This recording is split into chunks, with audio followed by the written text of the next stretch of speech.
Hello everyone, my name is Olan Siallagan, and right now I want to tell you about the introduction to multi-criteria decision making.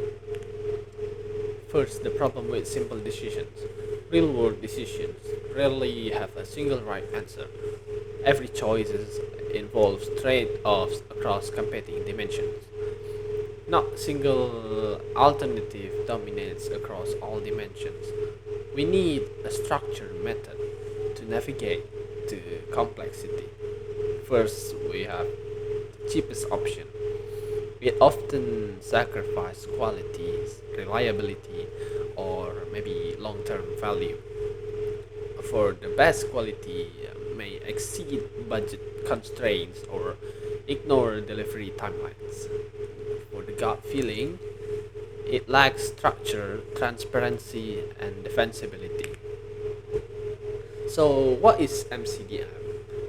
Multi-criteria decision making is a formal framework for evaluating and ranking alternatives based on multiple criteria sustainably, replacing guesswork with rigor. Where MCDM is applied, we have three answers for that.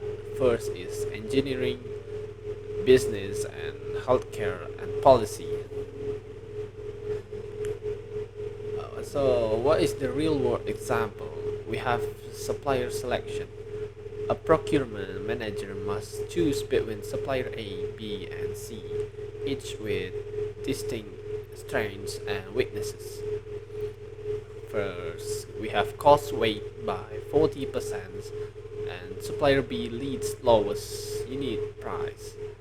For the quality, it weighs 35% only. Supplier C leads highest standard. And for the delivery speed, weight 25%. Supplier B leads fastest turnaround. So the supplier A is moderate across all criteria. The key of the question is who wins overall when all factors are weighed together.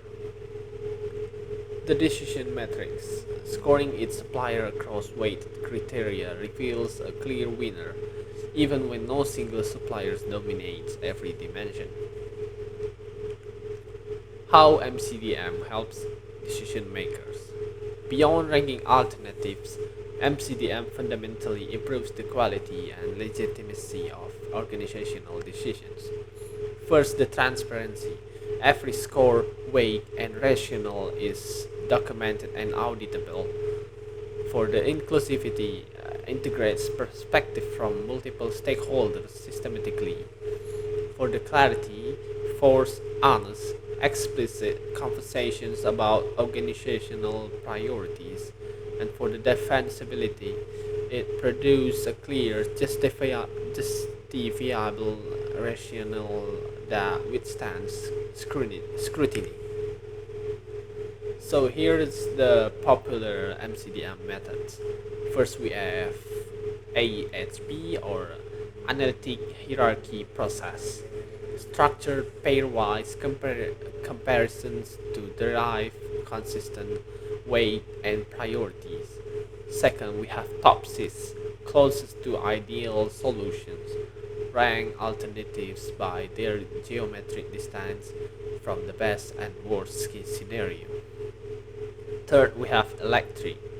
Outranking logic determines if one alternative is at least as good as another across criteria. Fourth, we have FICOR, compromise ranking, identifies the solution with maximum group utility and minimum individual regret. The last but not least, the fifth, WSM, weighted sum model, the simplest approach, a direct weight aggregate of normalized scores. From intuition to structured reasoning, MCDM transforms decision making from instinct to a structured, transparent, and reasoned process without removing human judgment from the equation. So, the MCDM has three pillars. It's structured, systematic evaluation of all relevant factors. Second is transparent, every decision step is visible and auditable. Third is it is balanced. Human judgment guided, not replaced by method. MCDM is one of the most practical and widely adopted framework in modern decision science.